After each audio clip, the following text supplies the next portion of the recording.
buenos días, bienvenidos a Conexión Ciudadana, una producción especial para la red Habla TV y Hilando Fino TV. Y hoy estamos aquí como cada 15 días hablando de diferentes temas que fundamentalmente ocupan y atañen a la democracia.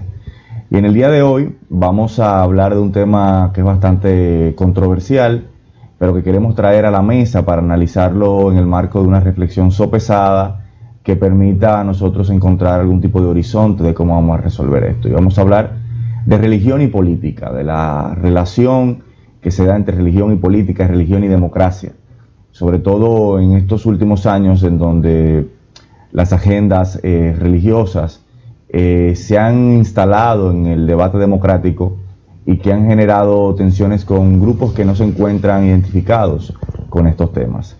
Para ello me hago acompañar de Anselmo Muñiz, co-conductor de este espacio y director de investigación del ISD, y tenemos además de vuelta aquí en escenario a Javier Freites, que también es parte de este esfuerzo. Hoy trajimos a un gran amigo, a Carlos Morel, que es el director del ISD, para discutir y hablar sobre este tema y ver qué horizontes podemos encontrar. Antes de iniciar la conversación y para situar este tema, quisiera pedir al señor director un video que tenemos que nos da un poco de contexto para poder hablar sobre religión y política. La mitad de los dominicanos y dominicanas entienden que la población LGBT tiene libertad de expresar su identidad, al igual que los demás. También casi la mitad no se opone a que los hijos de inmigrantes haitianos nacidos en el país tengan la nacionalidad dominicana. A pesar de que está prohibido en nuestro país, 2/3 partes de los estudiantes universitarios conocen a una persona que se ha practicado un aborto. Muchas veces nos sentimos motivados a pensar de que para que los otros tengan derecho, deben de actuar como nosotros creemos. Realmente los derechos no se atribuyen según el color de piel, el origen cultural, el apellido, la preferencia sexual o la identidad de género. Es decir, los derechos ciudadanos no dependen de un marco moral que todo el mundo comparte. Digo, está bien que cada quien tenga su compás moral para tomar las decisiones que entienda mejor para su vida. El límite de esto está cuando se quiere imponer ese marco moral a las decisiones de los demás, porque al final de cuentas terminas coartando la libertad del otro. Todos queremos y merecemos respeto. Como vimos en el video anterior, la libertad individual para decidir la vida que queremos vivir depende de un sistema democrático que garantice todos los derechos a todas las personas sin distinción de raza, color o preferencia sexual. Si nosotros mismos boicoteamos eso, tratando de imponer a que los otros vivan como nosotros queramos, tarde o temprano vendrán otros y nos harán lo mismo, estableciendo así una convivencia no democrática y por tanto violenta. La reciprocidad entre ciudadanos depende de la diversidad. Exacto, si usted no quiere abortar, no aborte. Pero respete la libertad de los otros para que les respeten a usted la suya.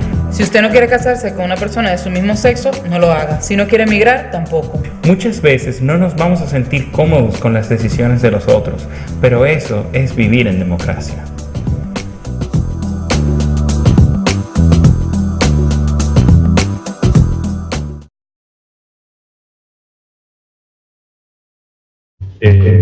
Sobre democracia,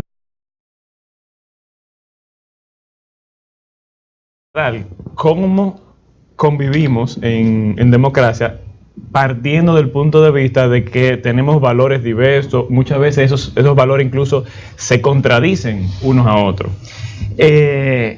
Una de las primeras y grandes conquistas de la democracia es el tema del Estado laico y la separación de Iglesia y Estado. Sin embargo, yo creo que eso ha sido históricamente un tema más teórico que práctico. En la mayoría de estados, incluso estados que se definen como modernos, la religión sigue jugando un papel fundamental. Primero porque las organizaciones religiosas son un factor de poder. Y segundo, porque en la mayoría de esos estados, grandes segmentos de la población son religiosas y entienden la vida y la política desde su posición religiosa.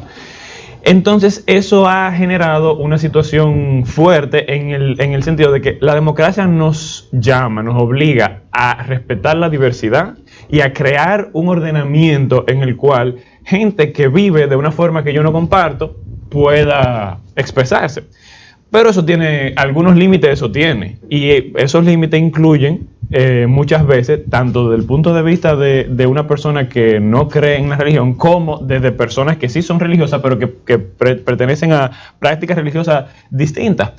Por ejemplo, en algunas sociedades, no la nuestra, pero sí, por ejemplo, en Europa, donde hay una inmigración fuerte de ciertos países donde se practica la ablación o la mutilación genital femenina, pues se dan situaciones de que, bueno, eso es un acto considerado un acto violento y de barbarismo, pero muchas comunidades entonces tratan de llevar esa práctica a su nuevo país donde ha emigrado, o incluso ya estamos hablando de personas de segunda y tercera generación. Entonces, hay que encontrar, los estados tienen que encontrar un balance entre la protección de los derechos, del derecho a la integridad de esas niñas y la protección a la libertad religiosa y la libertad de expresión.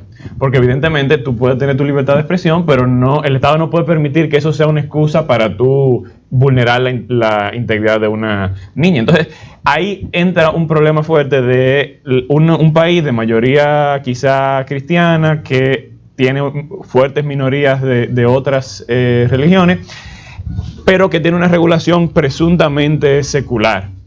Y cada uno de esos grupos está de alguna u otra manera tratando de imponer una ética pública sobre la base de su propia ética. Y eso genera conflicto. Entonces creo que parte de lo que queremos tratar hoy en día, en el programa de hoy, es justamente esos conflictos que se generan. Carlos, ¿cómo tú ves este dilema que tienen las democracias modernas para que la ética religiosa de mucha gente que profesa algún tipo de religión pueda convivir con los derechos de los demás? Yo creo que fundamentalmente es una cuestión de reciprocidad.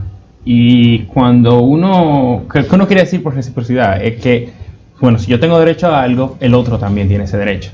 Y vamos a decir, el conjunto de derechos que definamos la sociedad tiene que ser derechos que se le puedan aplicar a todos. El problema que tiene la religión cuando se aplica de manera política es que tiende a ser más general de lo que realmente es. Es decir, tú vas a una misa un domingo y tú oyes el cura hablar y tú dices, bueno, aquí hay 200 gente, esas 200 gente piensan como habló el cura.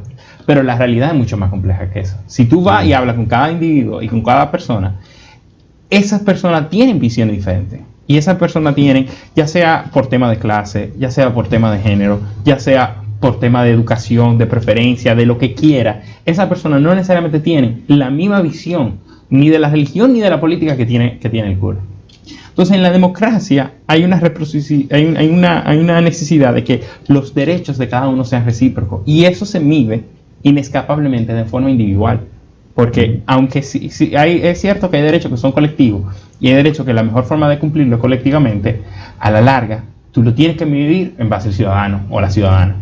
Y en el caso la religión se interpone con eso, porque la religión tiene una visión fundamentalmente no democrática. Y eso como organización privada no es un problema que no tenga una visión democrática. Pero cuando se trae la visión y la discusión a la democracia, donde los votos y las opiniones de cada uno cuentan de una manera única, entonces hay un choque. Y ese choque es aún más grande cuando tú consideras el tipo de conocimiento, porque toda discusión se da con un tipo de conocimiento. Y el conocimiento de la religión es dogmático, es tendente al no cambio, intenta no cambiar. Pero el conocimiento de la democracia, que debiera ser un conocimiento científico que se le aplica a todo el mundo, porque no tiene que ver con lo que tú crees, sino tiene que ver con lo que se prueba, es un conocimiento que no es dogmático y es un conocimiento que es cambiante. Y por ejemplo, hace 50 años la psicología podía definir la homosexualidad como un problema médico. Y hoy en día, por el desarrollo de la misma ciencia, que tiene sus relaciones con la política, pero eso es una discusión aparte, por desarrollo ya no se considera de esa manera. Entonces, si el Estado va a legislar, no puede llevarse de la religión, que lo que dice la Biblia lo va a decir la vida entera. Se tiene que llevar de esa ciencia, que tiene una forma de desarrollar ese conocimiento que le es aplicable a todo el mundo para poder avanzar. Y ahí se da la verdadera reciprocidad. Porque, ¿qué pasa? Si reducimos la cuestión al dogma y a que cada uno tenga sus verdades, nunca va a haber una reciprocidad. Siempre tú vas a estar diciendo, bueno, yo creo de esta manera, a mí no importa lo que el otro crea. Y tú vas a estar constantemente imponiendo tu visión. Y mientras tú la estás imponiendo y tú estés ganando, todo se va a ver bien. Pero tú no sabes el día que la torta se va a voltear. Y como es una imposición no democrática, siempre tiene la posibilidad de desarrollarse en violencia. Ya sea violencia a nivel individual, con, por ejemplo, los actos de crímenes en contra de minorías, o sea violencia a nivel estatal, cuando la policía tiende a atacar más a una minoría que a otra. Pero esa violencia se da por esa falta de democracia, por esa falta de entender que hay posiciones diferentes y hay que lidiar con esas posiciones diferentes. Mira, eso que tú dices me recuerda una discusión que un filósofo italiano, cuyo nombre no recuerdo en este momento, pero que se daba a propósito de una discusión con un texto de Habermas, en donde él decía, Habermas justificaba la religión porque ayuda a modelar conductas, a generar conductas adecuadas en la sociedad. Sin embargo, el argumento contra decía, bueno, es que la discusión o el debate entre un religioso y un no religioso es asimétrico, no es recíproco, porque mucho de eso que tú dices es que un argumento que parta de una ética religiosa tiende a centrarse en argumentos de autoridad, es decir, en falacias argumentativas. Dice, bueno, yo digo esto porque la Biblia lo dice, yo digo esto porque Dios lo dice, pero cuando tú se lo pones a una persona que no comulga con ese punto de referencia que tú utilizas para generar una argumentación, entonces el diálogo se vuelve totalmente desigual. Y eso te plantea y te mete como en, bueno, cuáles son fundamentalmente esos límites de la libertad religiosa en el marco del diálogo democrático. Es decir, cuando digo de diálogo democrático, de cómo construimos políticas públicas, de cómo construimos consensos, de cómo precisamente tú dices, bueno, el elemento de que como es una imposición no democrática termina cayendo en violencias de múltiples tipos, porque no hay una aceptación por parte del otro, hay una negación de la otredad del otro a determinados puntos de encuentro. Entonces, ¿cómo ustedes ven esto del tema de cuál es el límite de la libertad religiosa? Mira, para poner un ejemplo concreto, en nuestro país tenemos varios años ya en discusión de unos aspectos de la reforma educativa, la necesidad de incluir la educación sexual en el programa para los niños.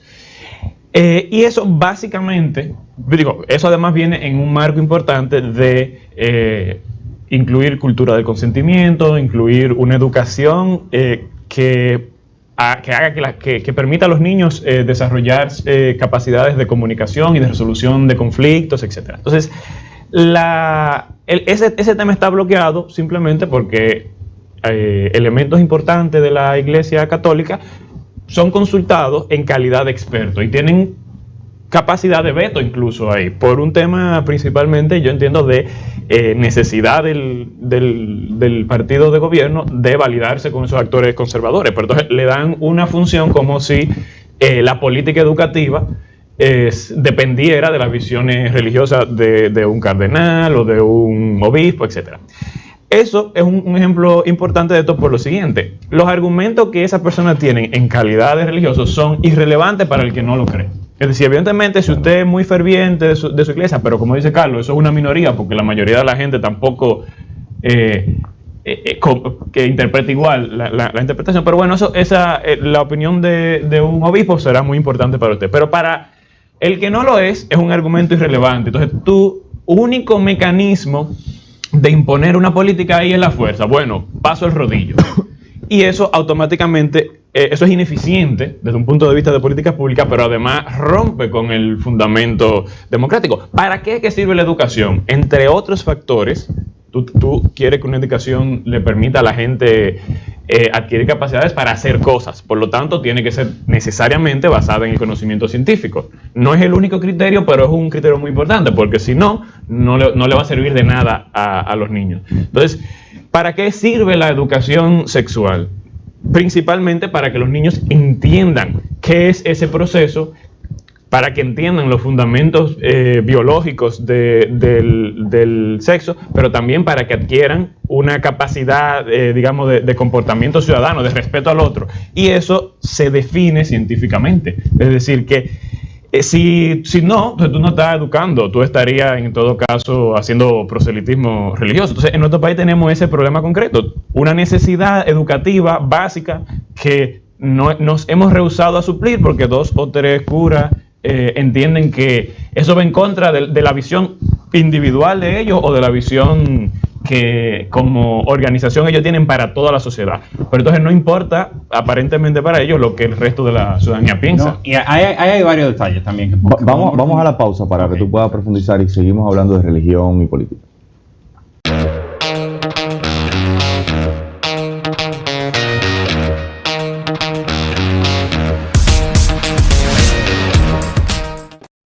Estamos de vuelta, estamos hablando aquí en Conexión Ciudadana, una producción especial para la red Habla TV de religión y política. Antes de la pausa, le quitaba la palabra a Carlos, que tú hablabas de tu experiencia. Sí, hay algo importante, que es que uno cree que esta idea de secularización o de laicidad del Estado es eliminar la religión de la gente, pero es del Estado que tú la quieres remover. Y si la gente quiere ser religiosa, que sea religiosa. Una buena educación sexual no te evita cumplir con los preceptos religiosos, con los preceptos sexuales de tu religión. Simplemente te informa de cómo tú de cuáles son las opciones que tú tienes dentro y fuera de tu religión. Yo personalmente fui toda la vida a un colegio católico y siempre, tú sabes, al momento de hablar de sexo venía primero una profesora de religión y decía no hagan nada, y después venía un profesional del área, ya sea un psicólogo, ya sea un médico, y decía bueno, independientemente de todo, independientemente de lo que este colegio le quiere enseñar a ustedes como católicos, hay una realidad que existe más allá de la creencia. Y si esa realidad ustedes no la asumen con con un conocimiento adecuado que le permita a ustedes tomar las decisiones correctas frente a lo que pase, no estamos logrando nada.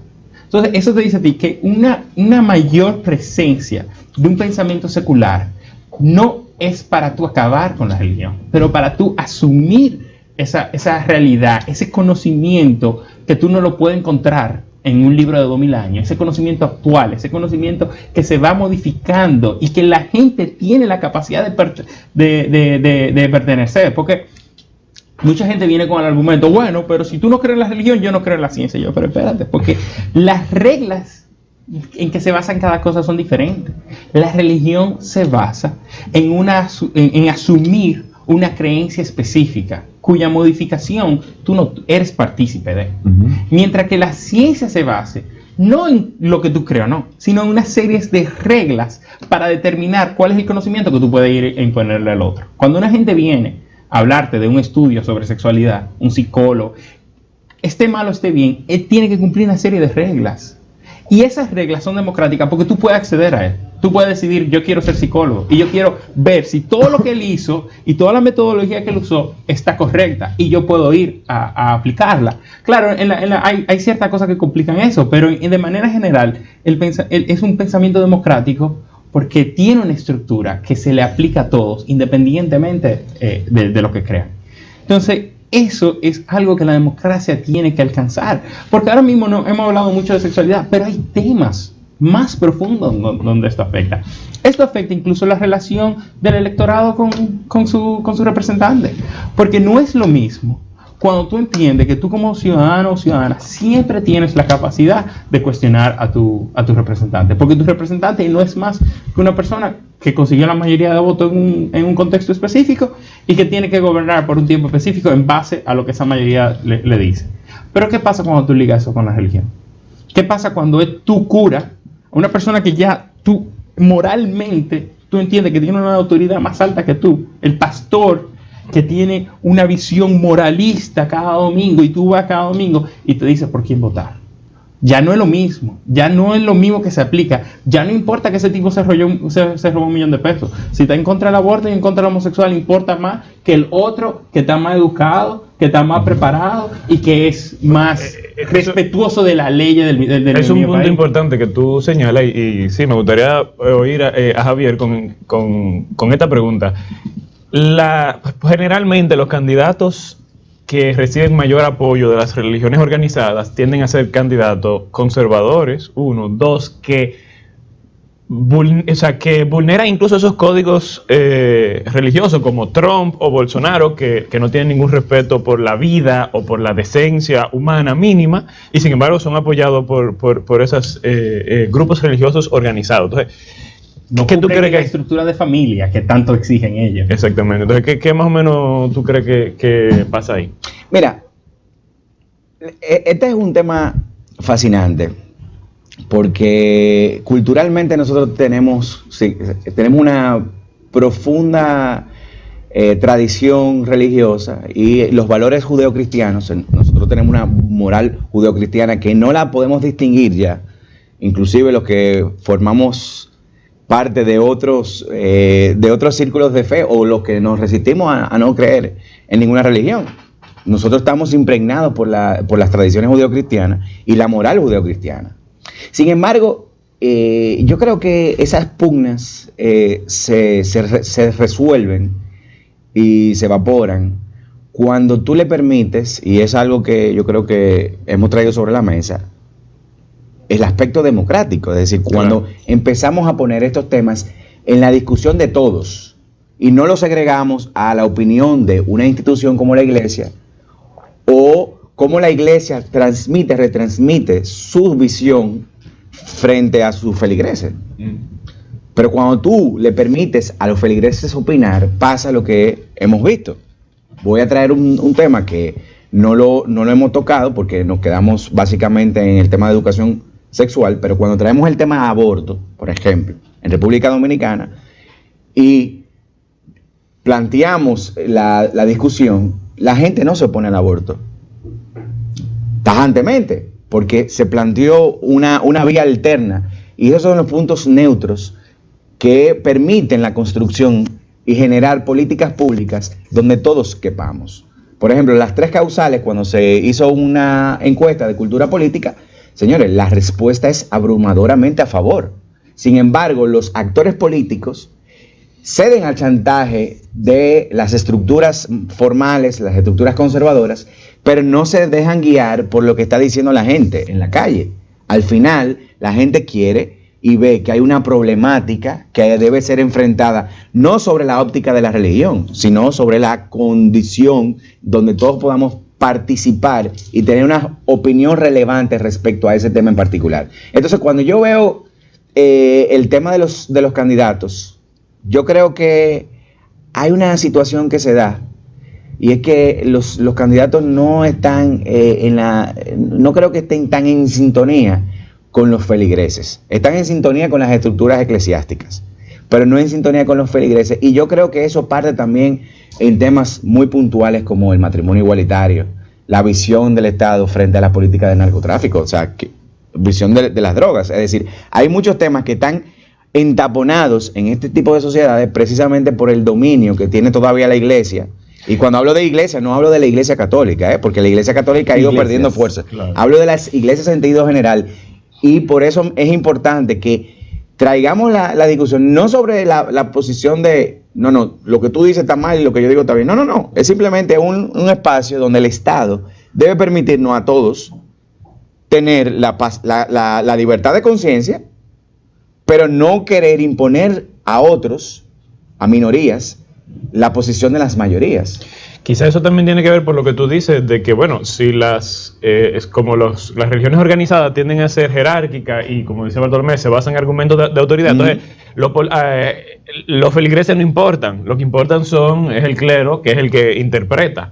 Y es el que está, o sea, tú no vas a la iglesia y yo opino, sí, pero no es lo que tú opines, es lo que a mí me enseñaron que dice cómo se interpreta este texto. Y se da un fenómeno... Hay algo muy, muy interesante, y eso tú lo ves.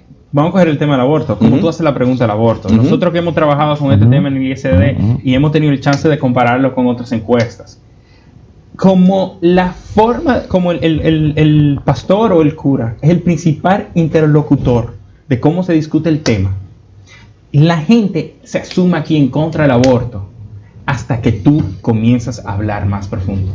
La gente te le dice que de alguna manera tú estás de acuerdo con el aborto. No.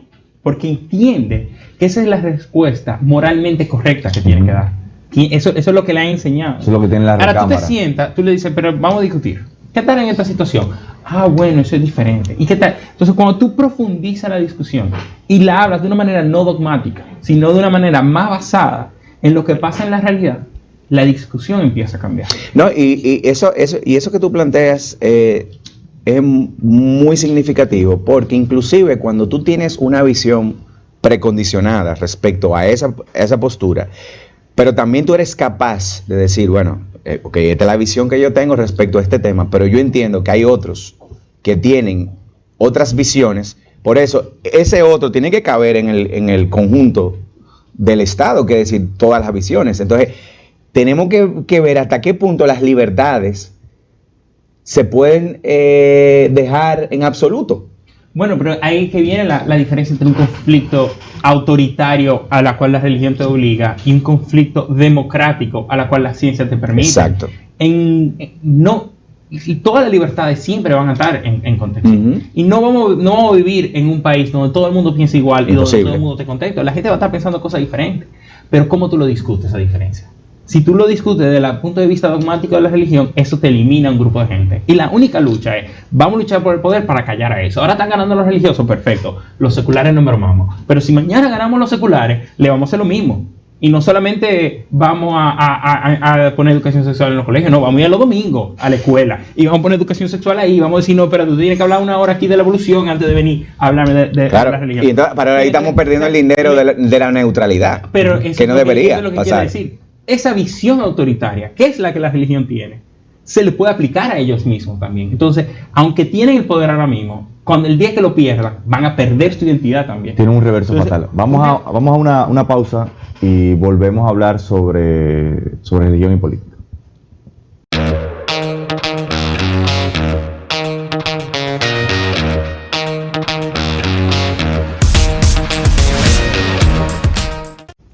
Estamos de vuelta y me hago acompañar de Anselmo Muñiz, Javier Freites y Carlos Morel, y estamos hablando de religión y política aquí en Conexión Ciudadana TV. Antes de ir a la pausa estábamos hablando de cómo se definen y cómo llegar a ese consenso, ese punto de encuentro en donde quienes son religiosos como los que no lo son pueden convivir democráticamente en una sociedad. Sobre todo a partir de lo que ha venido pasando en los últimos años, donde se ha visto diferentes ejemplos, el tema de la educación sexual, el tema del aborto, el tema del matrimonio igualitario, el tema incluso, un tema que creo que me pareció interesante que ha mencionado Javier, sobre el tema incluso de la visión del Estado respecto al tema de la lucha contra el narcotráfico. Ahora, hablamos de todo esto de una moral pública. ¿Hay una moral pública? O sea, ¿quién la decide y sobre qué base se decide entonces esa moral pública? Y dejo esa pregunta para los tres, para que interactuemos a partir de ello.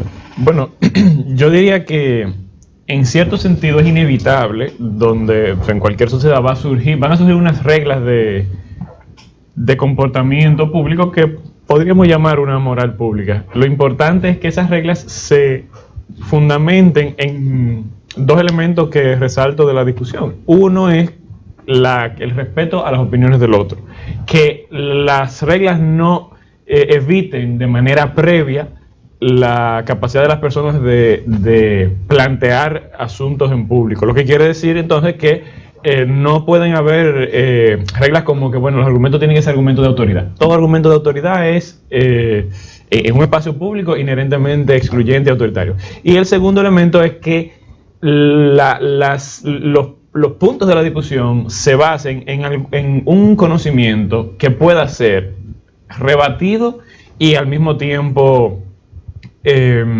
democrático, en el sentido de que cualquiera pueda adquirir ese conocimiento, cualquiera pueda llegar a ese conocimiento. Y ese tipo de conocimiento solamente se da si estamos hablando de un conocimiento científico basado en una educación de calidad y universal. Usted puede mezclarlo con sus creencias personales, sí, es inevitable. Todo el mundo, y en otros capítulos de Conexión Ciudadana hemos hablado de Eso es inevitable, que cuando una gente habla en el espacio público va a hablar desde su perspectiva individual, pero que la forma como tú hablas y los criterios de valoración tienen que permitir que el otro rebata y que el otro pueda acceder a las fuentes y criticarlas, porque el conocimiento no es estático ni absoluto. Yo creo que estos son los elementos que yo resaltaría. Mira, hay algo, y para continuar la conversación, que lo mencionábamos ahorita, sobre todo porque en el capítulo 3 de Conexión Ciudadana hablábamos sobre esa relación que hay entre soberanía popular y soberanía nacional. Y llevando esto a este terreno, uno, por ejemplo, en el 2010, en la Constitución de la República, se constitucionalizó el lema de la patria, el Dios, patria y libertad. Entonces, cuando uno se ve frente a una situación como esta, ¿cómo eso, teniendo en cuenta que uno parte del lema de la patria es Dios, cómo tú lo haces convivir con otros tipos de proyectos individuales de vida, en donde Dios no forma parte de cómo yo me rijo, de cómo yo me desarrollo en sociedad, Carlos? O sea, en función de eso ya te va predisponiendo, si se quiere, de alguna manera. Yo creo que ahí se toca un tema que no quisiera profundizarlo mucho, porque no es la discusión de hoy, pero se toca un tema de qué tanto tiene que el pasado someter al futuro. Y yo lo pongo de esta manera.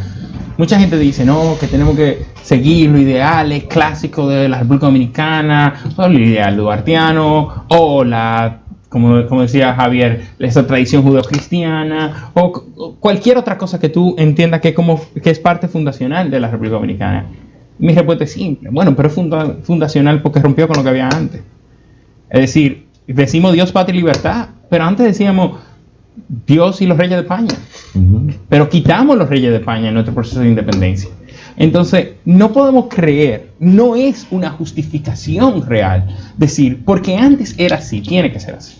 Hay que discutir, ¿era bueno como era antes? ¿Convenía como era antes? ¿Se beneficiaba a la gente como era antes? Y el pasado no se puede ver como dicen los americanos, con lente de color de rosa. Hay que saber lo que pasaba aquí en el pasado.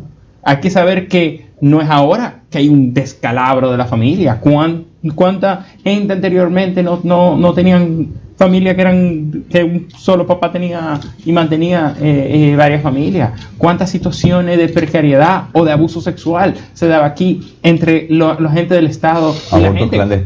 Coge solamente los 30 años de Trujillo. Mucho se habla de las historias de Trujillo, pero tú comienzas a averiguar con gente que vivió en esa época. Y abusos sexuales también pasaban con los que seguían a Trujillo. Era normal tener abusos sexuales en este país. Entonces, no es verdad que el futuro necesariamente es un descalabro, una pérdida de valores frente al pasado. Es un cuestionamiento, y ese cuestionamiento tenemos que permitirlo, porque eso es que un país se desarrolle. Eso es que Juan Pablo Duarte haya declarado la independencia de ahora. Es lo mismo que ahora venir a cuestionar a Duarte, como él tuvo derecho de cuestionar lo que venía antes.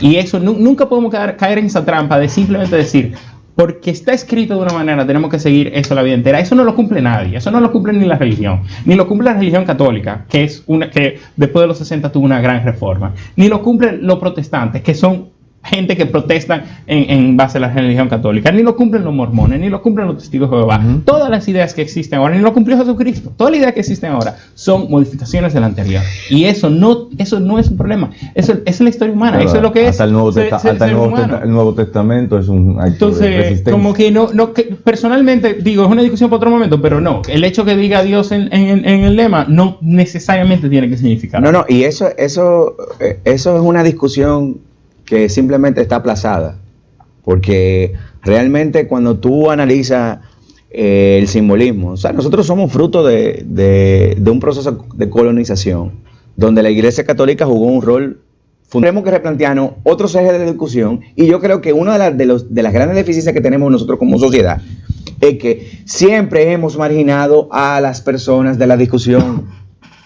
De todos los temas importantes siempre lo marginamos. Cuando consultamos, al final del día terminamos haciendo con la consulta lo que el poder establecido ha decidido. Sin embargo, cuando queramos profundizar en la democracia, tendremos que empezar a caminar esos caminos. Y te digo, uno de los elementos más importantes de una democracia es el reconocimiento a la minoría. Cómo tú le permites a la minoría convivir contigo. Y esa es una de las grandes situaciones que permite valorar una democracia a profundidad.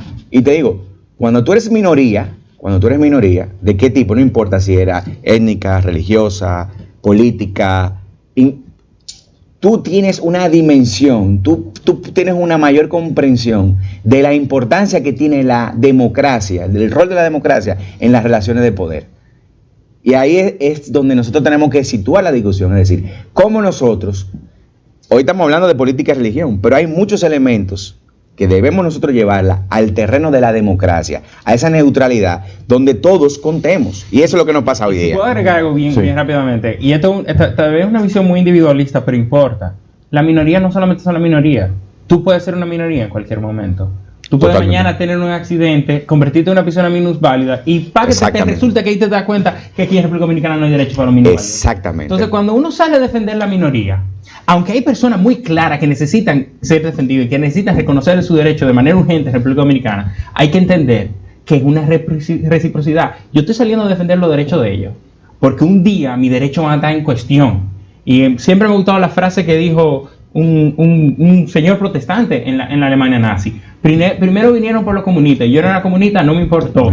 Después vinieron por los sindicalistas, yo no era sindicalista, no me importó. Después vinieron por los judíos, yo no era judío, no me importó. Y cuando vinieron por mí no había nadie que me defendiera. Exacto. O sea, defender los derechos de la minoría es defender los derechos de todos y todas a la larga.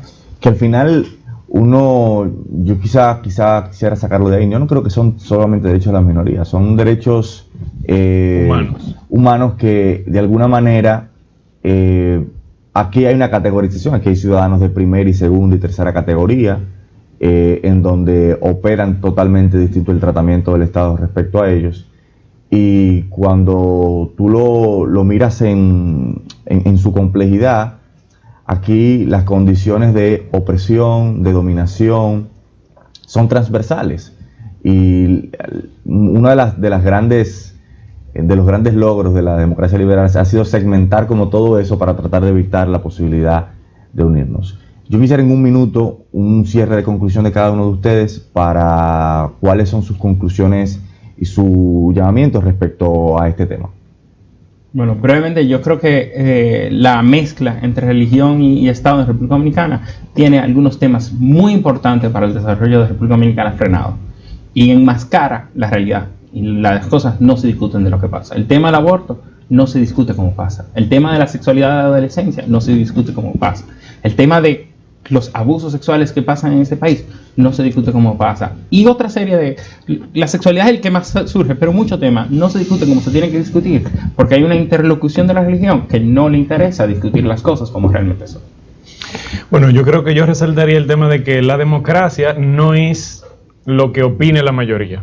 La regla de decisión de la mayoría es una regla asamblearia, es una regla en una asamblea específica con un número clausus de miembros, aún pensando en la asamblea electoral, es decir, en los electores cuando asambleariamente van y votan un día, es decir la mayoría, pero eso no es la democracia. La democracia es justamente un régimen político que nos permite llegar o ir construyendo un sentido común a partir del respeto a la diversidad.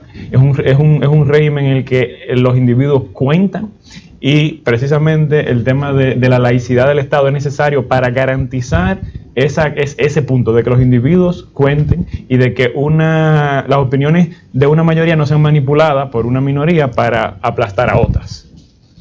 Mira, yo entiendo que lo importante es que ya estamos entrando en una etapa donde la discusión política sobre cosas que antes no se ponen sobre la mesa se están poniendo, y es sumamente alentador cuando se hace las encuestas de cultura política ver la apertura de miras que tienen los dominicanos, y eso es una señal muy positiva para profundizar en la democracia. Lo que tenemos es que superar a las instituciones, al status quo, y empezar a conducir la cosa pública con las herramientas que desde afuera nos están dando la ciudadanía. Y yo creo que nosotros estamos en un momento muy decisivo en términos históricos, porque estamos a punto de penetrar verdaderamente democráticamente a las instituciones públicas. Eso es cuestión de tiempo.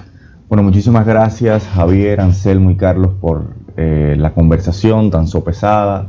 La idea de esto es tratar de poner sobre la mesa una serie de temas que la gente nos quiere que conversen. Tratar de que podamos tener una discusión donde podamos entender nuestras diferencias, ver cuáles son nuestros puntos de vista en el marco del respeto, porque al final la República Dominicana es de todos, aquí vamos a vivir todos. Y, por ejemplo, en temas como esto, la necesidad de separar el Estado y la religión es la garantía para que podamos disfrutar de una sociedad diversa en donde todos podamos entrar. Nos vemos en 15 días aquí en Conexión Ciudadana, una producción especial para la Red Habla, hablando de estos temas que conectan contigo.